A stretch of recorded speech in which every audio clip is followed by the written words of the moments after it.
Chapter 3, Book of I'm Louise. I'm Louise, Christ, the Redeemer, uh, Hermes Thoth, Quadruple, Tyson Brazier, I am. On this book, I'm going to pick up pretty much after I moved into the house, had my second experience. Worked all night, got off, it's real late. Got a lovely wife. She woke up at about 3, 4 a.m. when I got home.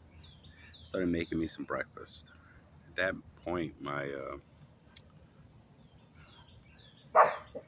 robo vacuum started going off and coming at my feet.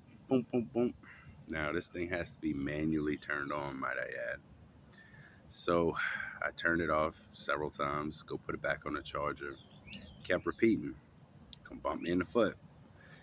So finally I turned it off, turned it upside down. Got done with my breakfast, turned off the lights. At that point, above my ceiling fan, I got really high ceilings. I can see something with blue eyes and appeared to be a man made of glitter, but not like you think. I mean, it's like speckled light, and it would swirl all around his arms, his hands, his face. And my wife said, yeah, he's been here all night. No, needless to say, I've seen a lot at that point. My family started reminding me of the things that I seen whenever I was a kid. And so I didn't worry about it. Where I live in a second story in a loft. So I went to bed in the loft, and it jumped from this ceiling fan to that ceiling fan, then into the loft. Something that was made of air and light sounded like 1 tons hitting my floor, walking to my bedside, and then doom, doom, doom, with a loud, thunderous, shook my house. Elohim. At that point, I didn't know what Elohim is. I'm not religious. I don't go to church. I don't believe in churches. I don't believe God is in churches. It's just my beliefs at that point. I still don't go to church. But anyways, I grabbed my wife. I was so shaken and terrified. I was trembling. And I murmured, eat me, rape me, fuck me, do whatever it is you got to do with me. Just leave my family alone. Please, leave my wife and kids alone.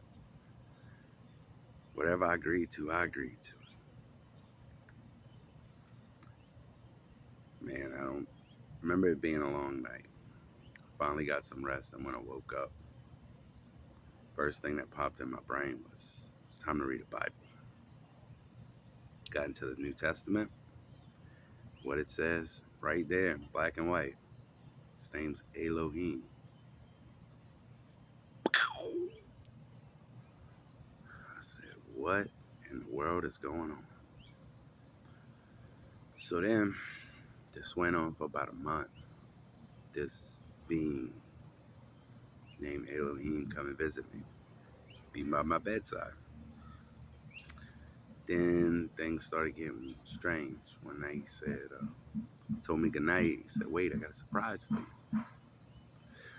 In that surprise, there was a crucifix that came, full of flames, like the Methodists use. But it was real. I knew. I was in tears. I was in my pillow crying like a little old woman. Like just all in it. Why? I knew how real it was, and I knew how sorry I was. I knew all the stupid shit I did. He knew. There was no getting around it. No putting no money in no pot wasn't gonna fix it. He was here, and he's here to make judgment. That freaked me out. I said, well, sir, why I got you here? Can you stick your face in the flame? And he did.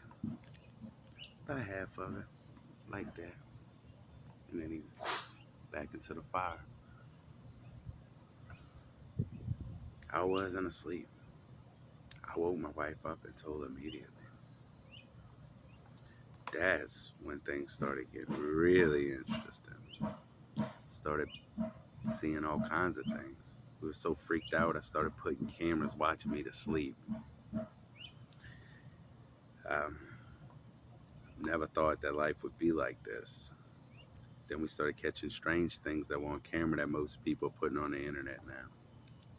At the time, I was called, all kinds of things. So I was seeing what I wanted to, but I got pictures of apparitions of angels and all. Story goes on. So my wife had dinner plans one afternoon. Her and her friend went to dinner. I didn't have much to do. So after they left, I sat on the foot of my bed and I started to meditate. I meditated. Normally, I see beautiful colors, like kaleidoscopes. Took me forever to get to an eyeball. So people just claim that that's a lie. So, anyways, I meditated, and there was a being that showed up. Beautiful blue skin, bald head, yellow eyes. He was running like Sonic around my bed. And every time he would pass, he would look at me and he would say, "He wants to see you. He's ready to see you. Oh, he can't wait to see you. Oh, he's happy. He's happy to see you." Shoo, shoo, shoo. I don't know how long this went on. So my wife finally got home from dinner all the way in New Orleans. Harmony, behave. All the way in New Orleans. And when she came through the door, it broke me out of meditation. I've never seen a being or anything of that nature. So I was not freaked out, but just like, what in the world? So I went to take a shower, questioning everything that I just saw. When I get out the shower and I go into my spare bedroom where my clothes are, there he was. Jesus Christ, the Savior. Full apparition. Arms like this, the red, the white, being made of light. He was there.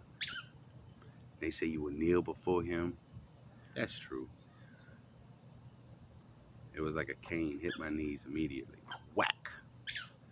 I was so timid. I was like this with my hands together. I didn't want almost no part. I was petrified.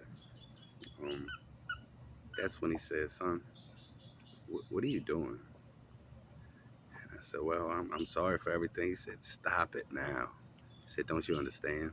You can see my face." He said, "You holy, man. Get off the ground." He said, "Come over here. Be in these arms."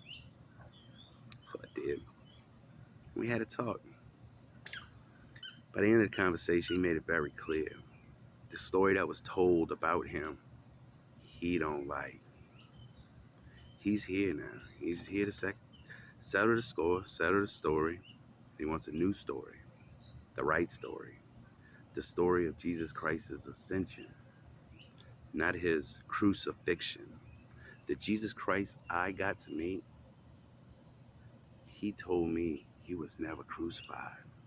That was made up, a fear factor by a king to keep the tyrants to behave. Why they don't want you to have power, man. But that's here nor there. So he told me that he was drawing a path for me. Then I soon learned, because I was reading the Bible, that rainbow that they threw in the corner, but actually rode home. Of course, it's in the Bible. It says it. I used to be Catholic. I lost my ways. But at that point, I had no idea what was going on. And being Catholic in the church did not prepare me for what I was witnessing and encountering and going through. Every time I would go to a priest, they would act funny. My family said it was demonic until God answered my prayers and sent a preacher to my house. He couldn't want. He wanted to know so much more. He gave me a business card. He wasn't scared of my house. Only the people who are scared of Jesus are.